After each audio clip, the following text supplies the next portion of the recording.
How are you doing today? I am doing fantastic. Thank you for that warm introduction. Good, good, good. Let's get into the conversation. The main connection we have is Toastmasters International.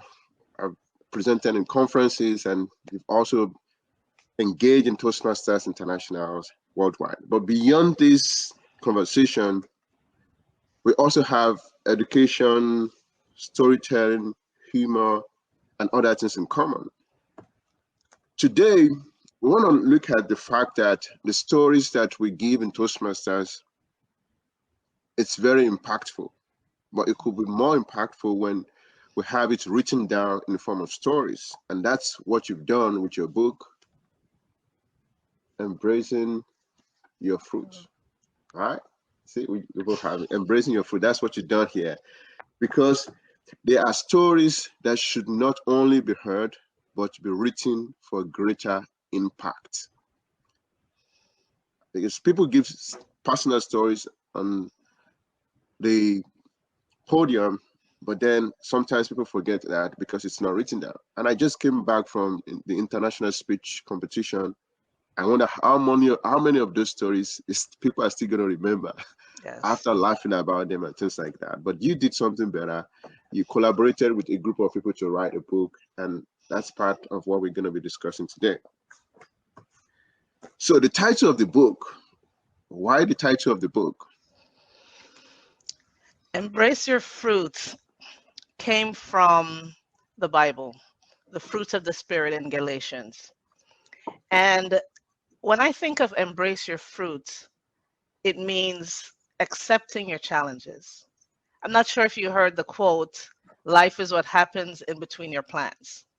Mhm. So, in between your plans, you have ups and downs.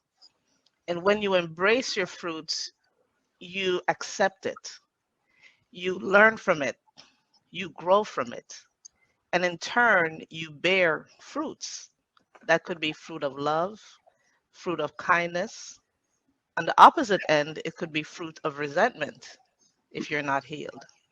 So the title Embrace Your Fruit came from, again, the challenges I was going through in my life. And I didn't want to just give up and say, oh my gosh, this is too much for me, or why me? And I love strong, powerful verbs, and embrace is one of those verbs that I've been seeing around. And it just was apropos when I decided to name the book Embrace Your Fruits. And then the other piece, Overcoming to Becoming, it helps me to explain Embrace Your Fruit more. Why are we embracing your fruit? What's at the end of that? And at the end of that is overcoming a challenge to become who God has made you.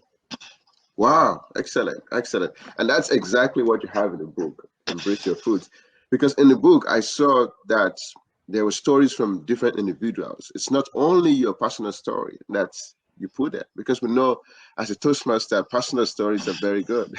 That's how you learn about somebody, that's how you can be part of somebody else's world. So, how did you come about this collaboration that you had with this group of people to write the book, Embrace Your Fruits? So, how I came about the collaboration, and I'm hearing some background noise here. So, Embrace Your Fruit was a part of a larger collaboration.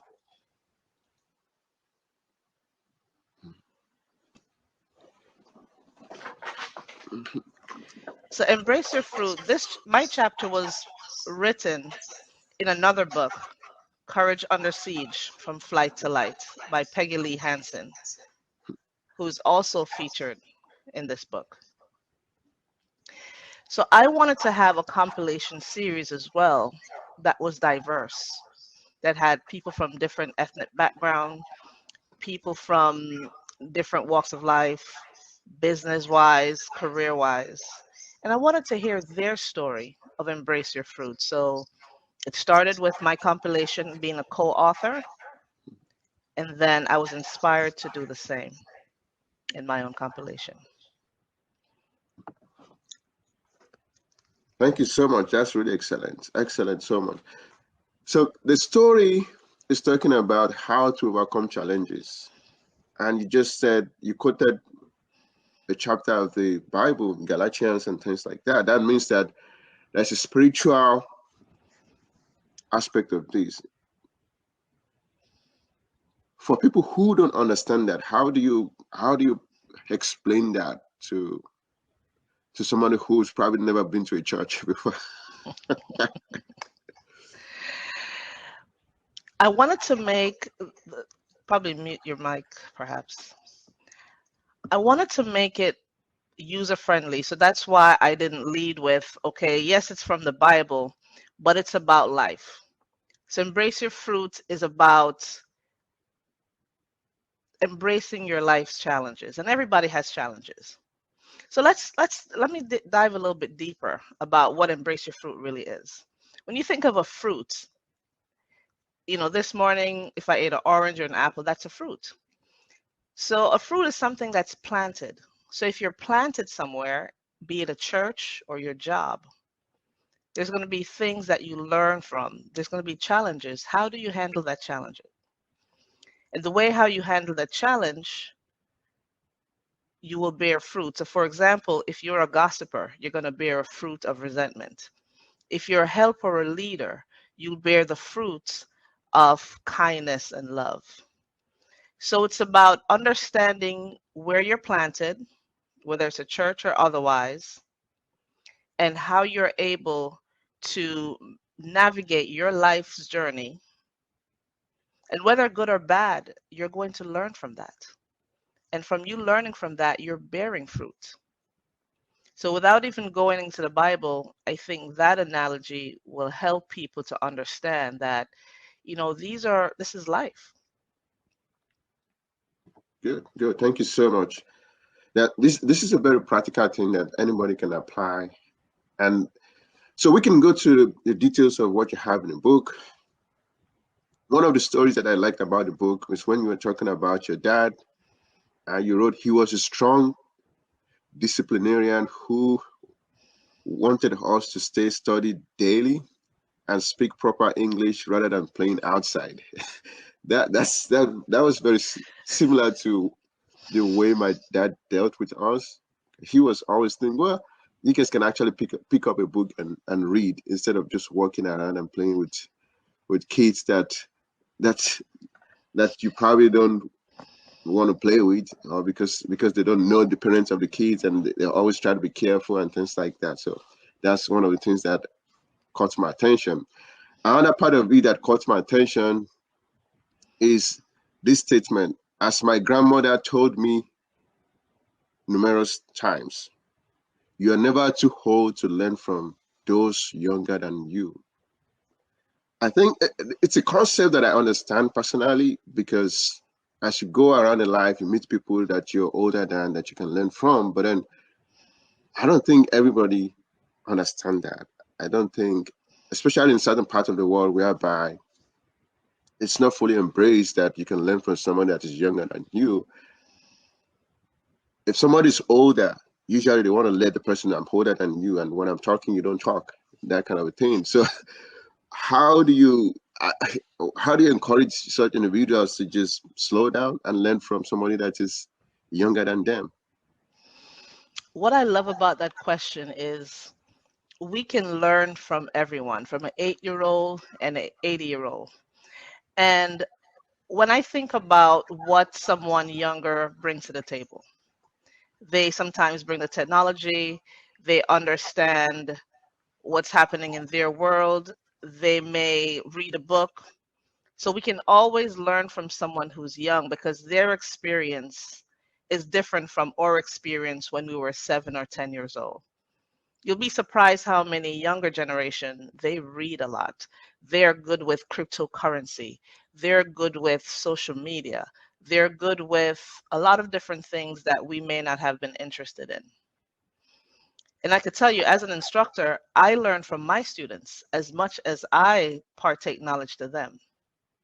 And for the older folks, we're getting solid experience, like from my dad, that is not written in a book. So learning goes both ways. So we can learn from any and everyone. And I know we referenced Toastmasters before. After about 12 years, every meeting that I attend, I learn from everyone. I learn from a guest. I learn from from a new member. I learn from someone who's been in Toastmasters for many years. So learning is one of those things that helps us evolve, and Yeah. we can learn from anyone. Wow, interesting. And I think there's a part of the book that also states that learning makes you stay fresh and relevant.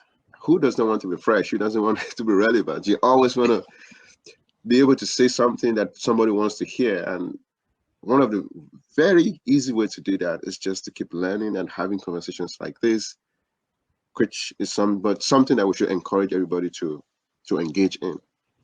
Another part of the book that I also like is people who need people are the luckiest people in the world. This is by legendary singer Barbara Streisand. That statement is very good, especially for people who like people like me. I like being around people and having conversation, but then I know it's not everybody that likes that. It's not everybody that likes to be around people or feel that they need somebody's help, Hmm. because it takes some courage to ask for help and things like that. I wonder what your thoughts is on this statement. One of the authors, Conrad Williams, you may want to mute your mic real quick. One of the authors in the book, Conrad Williams, he always says, one hand cannot clap. So you can't clap with one hand, you need two hands.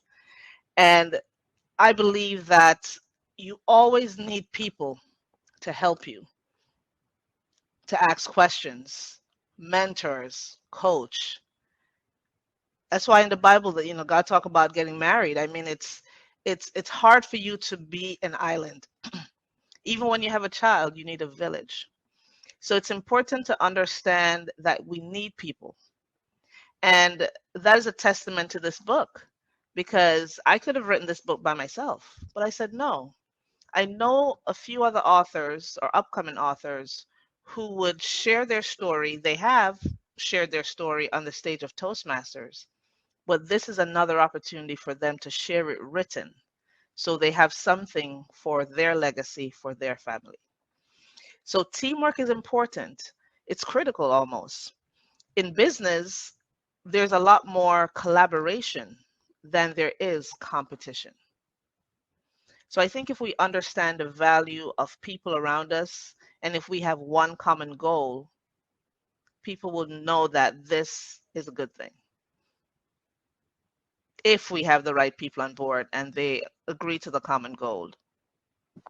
Wow, interesting. Thank you so much for sharing that. You just mentioned something that is very interesting. Business is more collaboration than competition.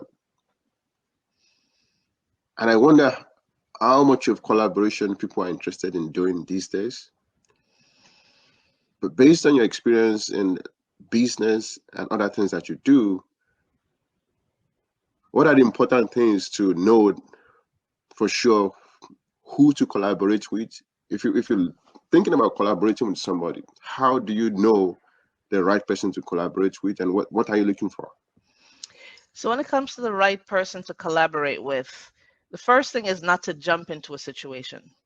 Like last weekend, I was at the Business Brokers of Florida conference. You get to know the person. You see if they have common interests. You see if they want to collaborate and how you can collaborate. So it's a slow process. And in business, a lot of people have niches. So if my niche is to sell accounting firms and your niche is to sell car washes, I will send you business and so forth. So when you collaborate with someone, you are collaborating on a business transaction. You have one that focuses whether on the finance, one focus on building the clients or whatever the case is. So there's different pieces of it. And you want to make sure that that person is a long lasting relationship and not just a transaction, because a lot of people in business, they definitely have a niche, and there's a lot of business for everyone. When I was in the tax field, that was the same thing. If I focus on individual taxes, you may focus on business taxes. So collaboration is huge, and referrals and networking partners as people are successful. Oh, good. Good. Thank you so much. Collaboration is very important for people who really find it useful for themselves. Still talking about your book, Embrace Your Truth. All right, we're still talking about that. There are different statements in the book that I really like. One of the statements is from Maya Angelou. My mission in life is not merely to survive, but to thrive, and to do so with passion, compassion, humor, and style. Mm.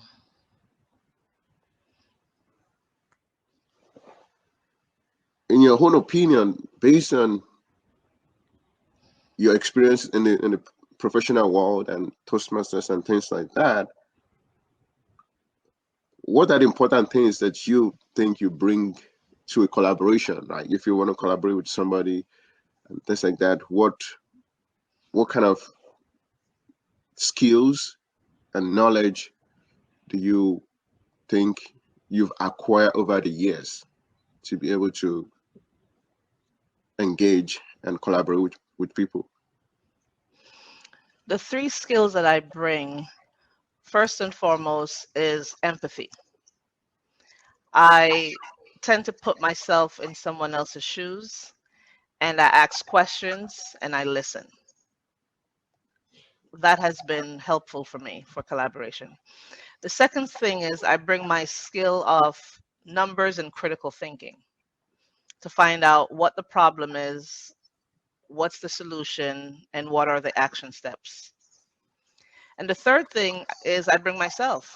I bring my Hmm. authentic self, Yes. lighthearted, Mhm. funny, and my love for people. So the empathy, the critical skill, and my love for people and solving problems. And that has worked for me well. Wow, excellent, excellent. Thank you so much. Thank you for sharing that. Because this is a question that I think about when I want to collaborate with people. And you answering that question will probably make me go back to my drawing board and think and critically think about this. Because we all say we want to collaborate with people, but then you really have to make sure you communicate what you're bringing to the table to the other person so that they know that you're a good fit for such collaboration and things like that. So thank And you for sharing. Go ahead. if So, I may add one thing, um, not every collaboration is forever. So sometimes some people collaborate on one project and then that's it. Sometimes that person is just someone who is beneficial to your business long term. So it's important to know when to end the collaboration with a person or a company when it no longer fits your need, when it no longer serves a purpose.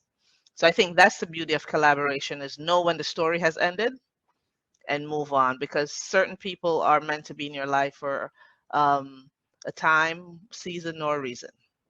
So I'm learning how to let that go, and that's something in my book where I said I have a lot of relationships that just died of a natural death. They just stopped calling. I just stopped calling, and it's fine. There's no love loss. There's no hey, what happened? You ghost me? Or none of that, because in the end, if it's meant to happen, it will happen. And the opposite is true. I've called people who I haven't spoken to in 5 years, and they said, "Hey, I was just thinking about you. Oh my gosh, how are you doing?" And I'm okay with that. So just wanted to add that. thank you so much for sharing that. I think that's why an African proverb say that 20 friends cannot be friends for 20 years because something will happen at some point. So people would not be interested anymore. Even 5 friends, 10 friends, it's very difficult to be friends for 5, 10 years anymore. Yes. It's you really have to reach out to the other person to keep in touch with them.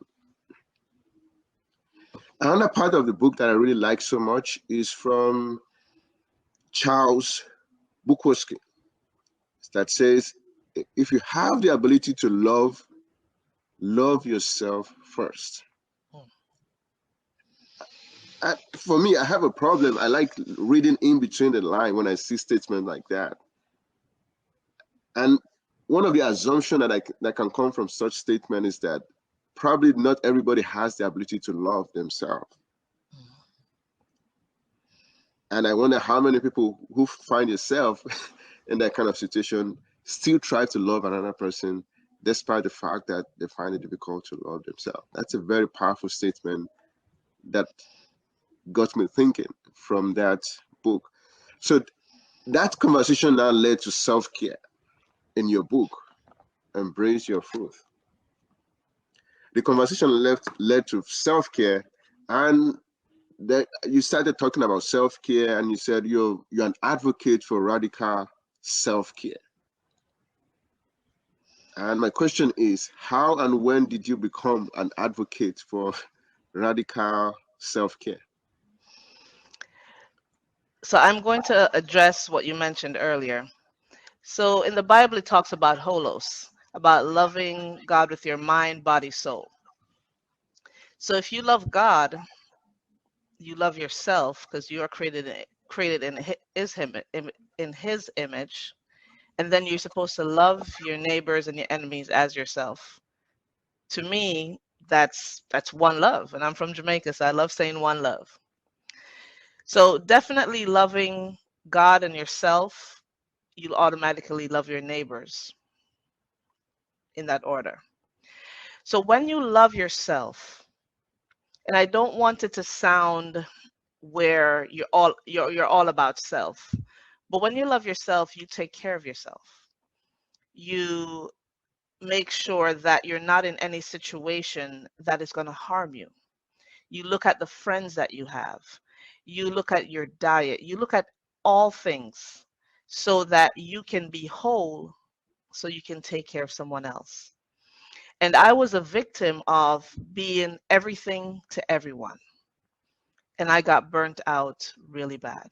And the careers that I have, teaching and accounting, those are hardcore careers where you work and you don't get sleep. And there's a phrase that people say, "Oh, you will sleep when you die." That's not good. So having all those things happen, it pushed me to go into self-care. So my body stopped before I did. And then that's when I became a self-care advocate. And I said, and then COVID taught us that too, because your very health affects someone else. So once I decided that I had to fix myself, that's when I tuned into self-care, not, by way of God, by knowing that He told us how to take care of our bodies, our minds, our soul. And then once I did that, everything followed. I got more opportunities. I was able to write the book. I'm able to do my first podcast with you. Thank you so much for this opportunity. And I'm spreading the word about self-care. And self-care is not selfish. It's the most unselfish thing you can do, because when you take care of yourself, you can take care of everyone else. And I'm still on that self-care journey. And I became a certified self-care coach because I wanted to learn more about this. Wow, good. Thank you so much. Still talking about self-care. I know self-care is very important. We can both agree on that. I know that for sure. But then for people who are still struggling with that, what is the most interesting misconception on self-care that you've heard or you've experienced as a person?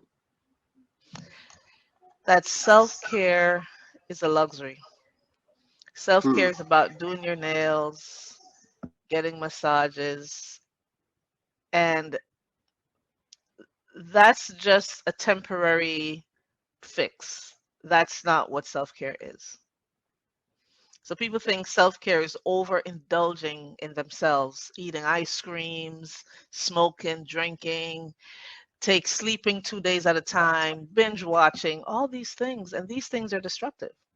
Self-care is more a reflective, personal thing than it is a spending money thing, because I talk about finances in the book, and you don't want to burn all your money or spend all your money in the name of self-care, because you're doing your nails and you're doing all these other things to give yourself a temporary relief in the name of self-care. So just knowing what self-care is and what self-care is not. And in the book, I pulled a few things on the myths, and then I demystified to some degree and gave some suggestions as well. Wow, thank you so much. Thank you so much. Self-care is very important. We can all agree on that. But then for people who are still like, of course, I know all this is not self-care. Now I have to change, but then how can somebody figure out the self-care that is appropriate for them? I think the first thing would be reflection. Look at their life. What is hurting me? Is it my sleep? Is it my eating? I think that's how I started, is to find out what's hurting you, what is causing, what's that pain point, and just take care of that one thing. And then after that one thing is taken care of, go to the next thing. A common one is your diet. If you feel sluggish or you just don't feel like yourself because your body tells you what's happening, just take a walk. Take a walk to the mailbox. 10-minute walk per day. Eat one less cookie. Go to bed an hour earlier. So if a self-care, just to start, is to just look at one thing that's not working for you and make a small tweak. And then after a while, after 21 days, it becomes a habit. And then slowly you can chip away at these self-care activities. It doesn't have to be what's in the book or what people say in the media. It has to be something that connects to you to make you be the better version of yourself. But do it in bite-sized pieces. Wow, good, good. Thank you so much. Thank you for sharing that. I like that you bring the number of days in, 21 days. So why 21 days? So over the years, I've been studying different thought leaders, and I don't remember who quoted this, but after 21 days of doing an action, it becomes a habit. And I've seen that in my exercise. I've seen that in my daily devotion. I've seen that with my eating habits. So there's a magic number after 21 days that gives you that consistency. And Wow, there's a high probability that after the 21 days, you will maintain that habit with hopes that it is a good habit. And then you could transform your life one day at a time. wow, wow. Interesting, interesting. So I have to look at for the things that I've been able to do consistently for 21 days and just call it my habit. Wow, good. Thank you for sharing that. You're Still welcome. talking about your book, Embrace Your Fruit, becoming, coming to becoming. One of the things that you highlighted in the book was relationship. And I wonder the best advice that somebody has given you on relationship, what would that be? Relationship is hard work. Relationship is fruitful when communication is the centerpiece of it. And being newly married, that was something that I wanted to make sure I understand having that relationship. On the spiritual side, having a relationship with God. So communication is huge, and communication out loud. Not thinking, oh, this is what the person is thinking, or they did that, so I'm going to test them, and none of that is necessary, I think. So again, one of the best advice I've gotten is communication is going to be your love language if you want a relationship to be fruitful and you want to resolve issues so that the relationship again bears fruit and stands Wow, for a purpose. wow, excellent. Communication is very important in the relationship. We know this because we're Toastmaster and things like that. But then people who don't consider things like that very important, it's still something that you have, Yes. hey, communicate. Communication is very important. It's it And could and be and very if I may add something to that, I think being authentic. So we're in Toastmasters, we're trained to communicate, and that's where leaders are made. But some people are not a part of this tribe of Toastmaster. Just being yourself. If you're yourself and you're authentic and the other person receives it and you can work out your issues from that space, to me that will help the relationship in many ways. I know with people are dating, they always say, "Oh, I'm dating you, my representative," because you're being nice for the first 3 months and then you turn into some monster. So just forget about the representative. Just be authentic. People will know when you are true. People appreciate when you come and say, "You know what? I'm sorry. I thought this, I misread this, I believe this, I heard this." And that to me will help and build a solid foundation for your relationship. Wow, thank you for sharing that. It's amazing how much what happens during dating is very different from what happens in marriage. and, Absolutely. and many people don't know this until they actually get married. Then what happened? That's a discussion for another day. Absolutely. One of the things that I also want to learn from is your career choice, your job approvals and job acceptance over the years, and how that have shaped what you think of the professional life in general. When it comes to career, you have to start with what you're good at and then what you're passionate at. So I started my career in accounting about 30 years ago because my dad was an accountant and I was good at math. And I know that having that skill will help me tremendously. But so when you're choosing your career, you have to look at this lifestyle of the career as well. And over the years, because I've burned myself out on the career, I had to change. So for 20 to 30 years, I've been going back and forth with teaching and accounting, and those are the careers of my parents. And I was able to mold both of them recently and become a business broker. So when it comes to careers, sometimes your career chooses you. That's how I feel about teaching. Hmm. Yes, I love teaching, but I was able to be, K through 12 teacher teaching seventh grade and eighth grade math. I was able to teach, high school. I was able to teach college. I was blessed to be an associate dean for 2 years. I've been a tutor. So I've had every experience in education because, again, it goes back to learning. Learning is one of those things that can help you to be economically stable in life.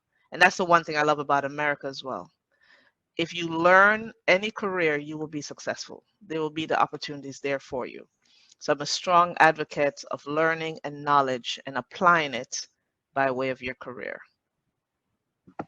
Wow, thank you so much.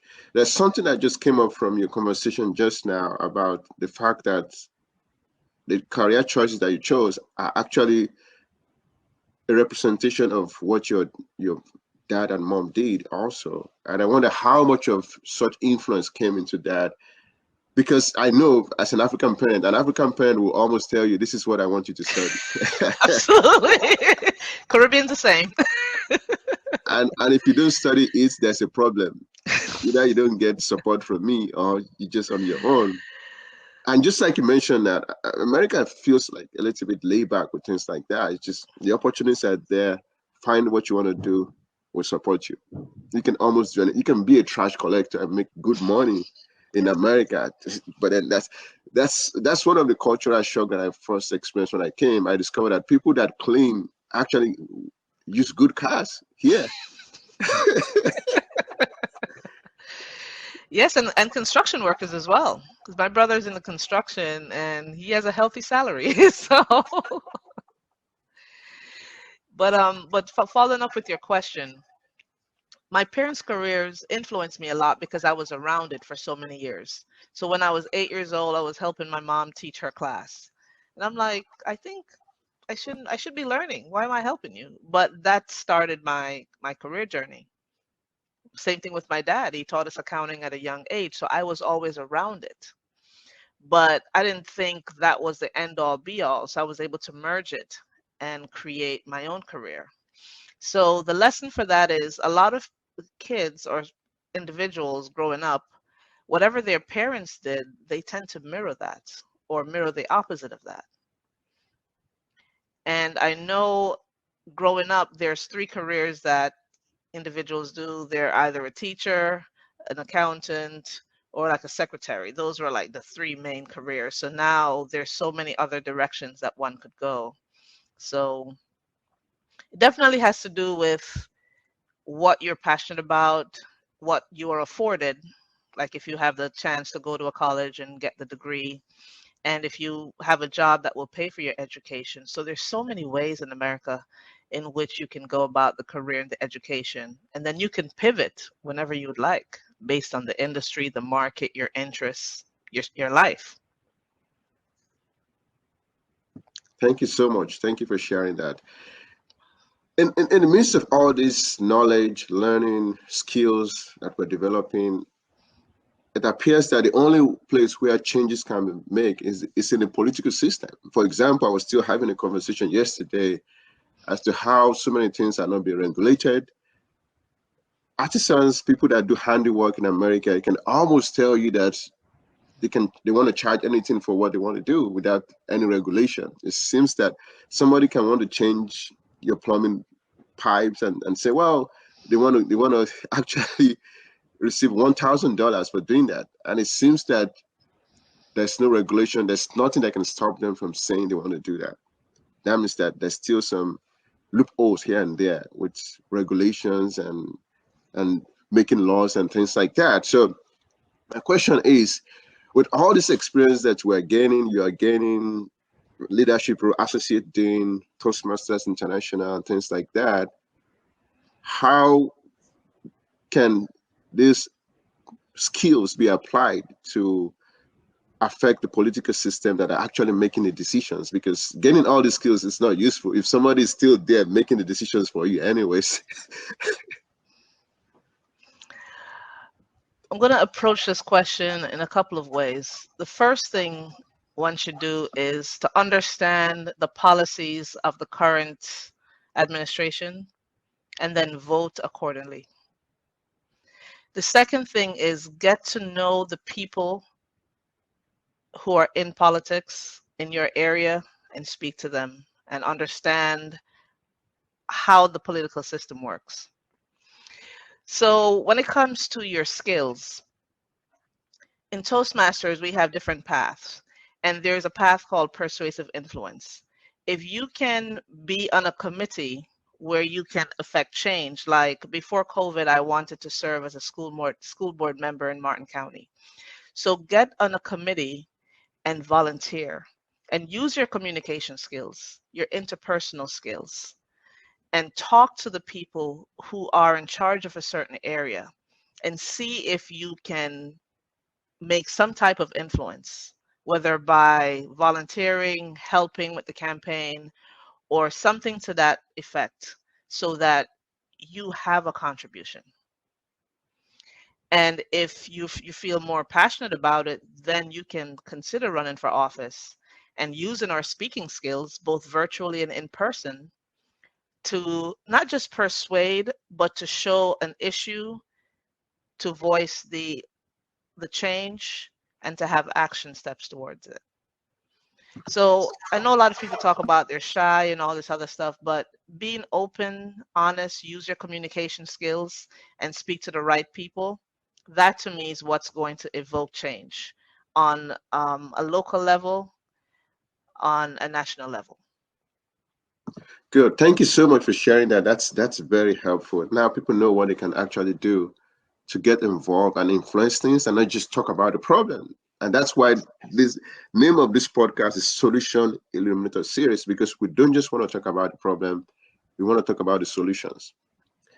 I just came back from the conference for Toastmasters International.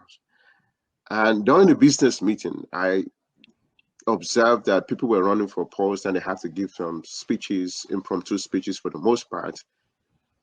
I observed that when most Black people go up, they didn't connect with the audience very well. They appear a lot uptight, stiff, and very unrelatable. And for the most part, some of these candidates did not even get a vote. The other Mm. individuals win. And that got me thinking about, even though we're all Toastmasters, because these people that came up, they were Toastmasters. So they know, they probably have an idea of what communication is. And it seems that there's a struggle as to how they wanted to communicate what they're saying to the audience and how the audience perceive what they're saying. And of course, right there we had to vote who won, and I can see the side talk, gestures, people saying things, and me trying to go, what did you mean by this person? Do you know this person? And I actually have to ask certain people questions about the candidates because I don't know the candidate too. So for the most part, we really had to judge by the 2 minute speech that this individuals gave. So if you go up there and you appear really uptight and not relatable and not really caring so much about the things that you're saying, most of the time these people don't get the votes that they needed to get. Mm. And my question is, you being a person of color, what's your experience around that, and what would you recommend to have more Black people represented across the board, even in Toastmasters and outside? I think that we should we should look a little bit beyond that, meaning if we can find a way to have topics that are universal, then it's more relatable. Because if I go on a stage and I start talking about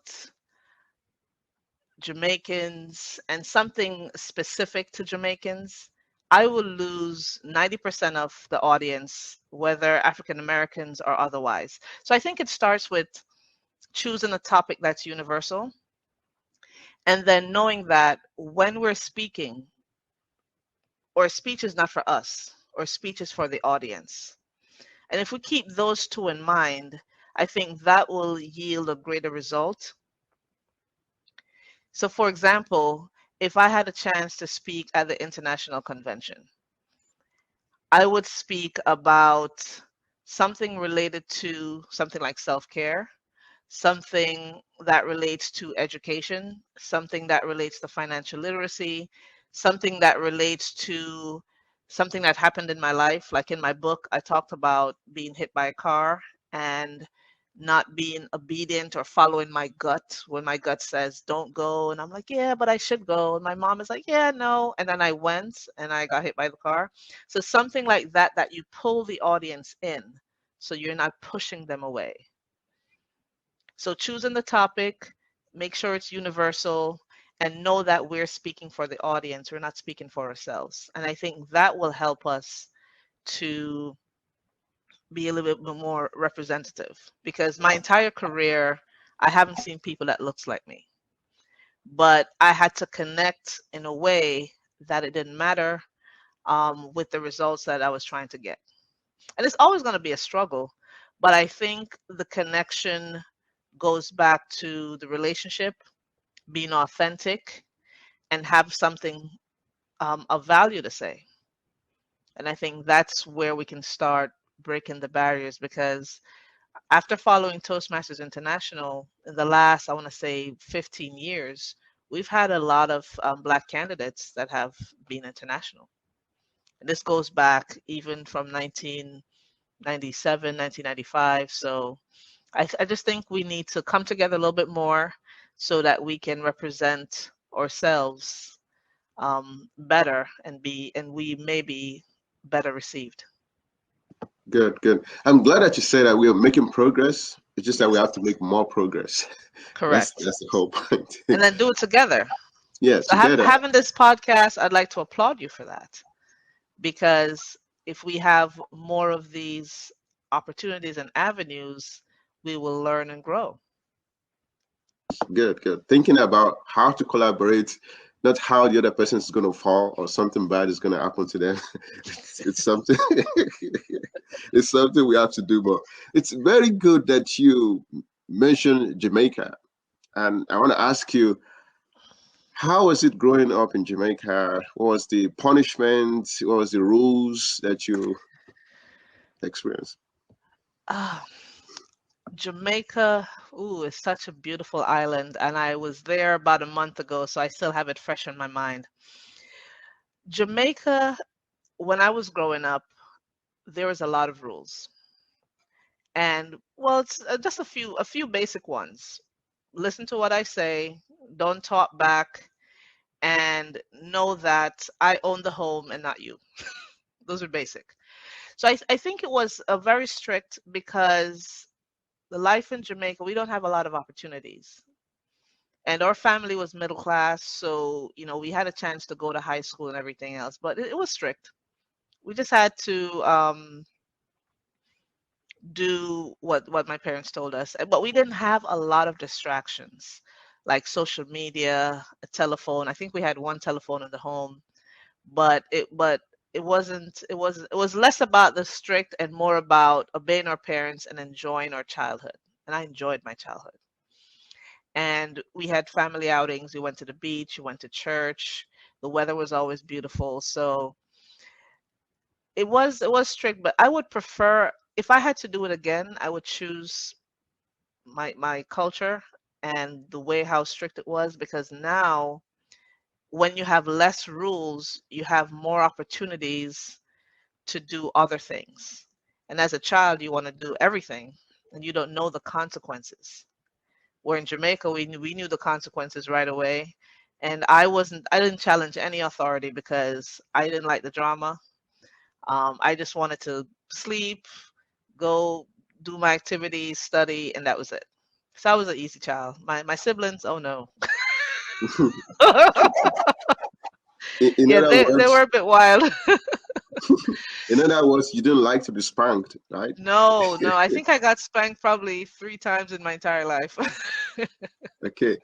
It's amazing that you said something about the Caribbean parent making sure that you understand the house is not yours, you're just living there, kind of a Yes. thing. And that's the same thing for African parent too. So a good story is when I make my kids to pray in the night, my kids will pray that thank you for my house and thank you for my. So sometimes I want to stop them and say, this is not even your house yet. What do you mean? What do you mean? Thank you for your. But it's something that's usually very funny to me when they say that. I love to hear that every night when they pray. One of the things that I also still want to understand is how you were able to make the adjustment from everything that was going on in Jamaica and America. For example, the credit card. I saw the story on the credit cards there. What are these little food credit card experience that you had when you make that transition to America? It was the toughest thing I've ever seen. Coming from Jamaica and coming here. Let's start with the credit card. I didn't understand the credit system in America. And I just thought this was like a welcome gift to us.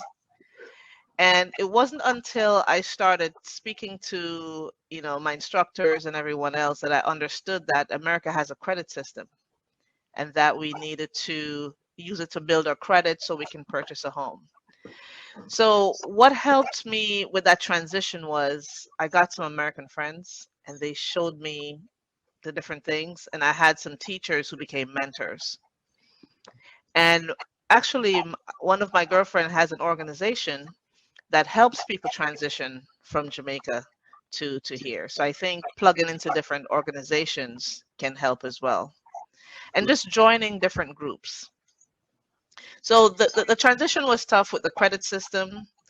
It was tough with the food. I realized that there wasn't a lot of organic food here, so I just ate everything I saw and I gained a ton of weight. So I had to go back to eating organic food, go back to exercising, go back to not having the microwave and everything else. So overall, the transition was tough, but I had some people to mentor me, and I learned along the way. And over time, it got better. It got better. Now I'm in America 30 years this year. So I can mentor someone who just came from Jamaica right now. Good, good. I mean, that's what this is all about. You're sharing your knowledge, and someone that Yes. probably don't know you. My expectation is if you see something that really connect with somebody and they need advice, the person will reach out. I mean, that's is that what we're supposed to do as humans? But we don't do that anyway. So we do something else. One of the things that you want to say something? No, I was going to say, like, now that we have Facebook, I'm sure there's a lot of Facebook groups, a lot of Yes. WhatsApp group, and a Mhm. lot of things that a lot of people can connect with and learn more and get acclimated with the culture a lot faster than when I came 30 years ago. Good, good, good. Thank you so much for sharing that. One of the things that also connected with me in the book is how people share their stories and how their nicknames change during their personal growth. Is there any story you're willing to share concerning nicknames and how it changes during your personal growth and how people can learn from such changes? Okay. Oh, I love that question. So my store in particular, I started out with being called Annie Palmer and all these things. I just think that the nickname is associated with the different organizations and your profession. So, for example, my name is Anne Marie McLaughlin. If someone says, "Hey, Anne Marie," I know they're from college because in college they called me Anne Marie. If somebody say, "Hey, Professor McLaughlin," I know it's one of my students from the past. I know if someone says, "Hey, DTM Ann," it's someone from Toastmasters. So whenever I change spaces, my name changes. And since I've been an author, I've been author Ann and audacious Ann. So it's just one of those things that Good. happens, which is good for branding. Yeah. Good. Good. Thank you for But sharing that. it also shows like you transition over time and you evolve. And then that's what you want to do, is to evolve over time and learn and grow into the different spaces in which you're living. Good. Good. On a more lighter note, I saw that when you were growing up, you said your sister used to play chess. Yes. Does she still play chess? No, she doesn't, but she should. She should. So so with chess, that was one of the games that my dad taught us for problem solving skills. And I think that was one of the best games we've ever had outside of the accounting and bookkeeping. And I got fascinated with chess again, and I am going to join the US Chess Federation Good. Good. and revisit my passion for chess and perhaps help young kids to learn how to play chess. Good, good. Very, very interesting. I used to take chess very seriously. I now teach my kids now every Sunday. I used to thought I was going to take it more seriously, but I just, oh yeah, I'm just going to focus on other things. But I'm now trying to go back to and try to play more of chess. Other things that I also find interesting about Jamaicans, which I'm going to ask you about on a lighter mode. Why do Jamaicans say good night even in the morning when you see somebody for why? I have the same question because I just think it's a culture thing, because normally you would say good night at nighttime after you finish speaking. Mhm. It's just one of the greetings. I want to say that it came from or English background, because we were owned by the British for a while. We say good day. Mhm. We say good morning. We don't really say hello and hi. That's like an American thing. It's just one of those things that that we because my husband is Haitian, and they would say, "How was your night?" And I said, "Well, I slept. I woke up. Yeah." But that's the thing. How was your night? So it's just one of those cultural cues that they have. I'll ask someone more Jamaican than me, like my parents, to see why good night. But I think it just came from the British system, and it's a part of them being polite. Wow, good, good. Thank you so much for sharing. If you're just joining us, we are talking about my guest book, Embracing Your Fruits, Overcoming to Becoming. You can get this on Amazon. We're wrapping up very soon. This has been a very great conversation. I've learned a lot myself, and I hope our viewers and we've also learned a lot, and they're going to share the knowledge that they've learned in this post and in other posts and with their friends and family. As we wrap up, are there any things you want to say to the audience before we leave? I just want to say thank you for all the support for Embrace Your Fruits. We wrapped up our summer Sip and Sign tour, and we've had some readers who have shared some remarkable testimonials. And I'm just happy that I had a chance to share the story. And one of the biggest takeaway is that you can embrace life's challenges and you can overcome to become without changing who you are. And to know that you are enough. Because I know with the culture that we live in, it's about all these fast paced things and gravitating. Don't get distracted. Just know that if you serve a higher power, that's where your connection lies, and value relationship, people, and most importantly, yourself. So thank you so much for this opportunity. Thank you so much, my excellent, awesome guest. The knowledge was very rich. The experiences, I got to laugh and learn at the same time. Thank you so much, my guest, Toastmaster Anne McLaughlin. It's been a nice time having this conversation. Thank you for taking out some time in your busy schedule to be able to share your experience and make sure we learn from it. Thank you so much, and we'll talk to you some other time. And bye, our guest. Bye, everyone. Thank you for having me. Have a good day, everyone. Thank you. Bye. Okay, bye.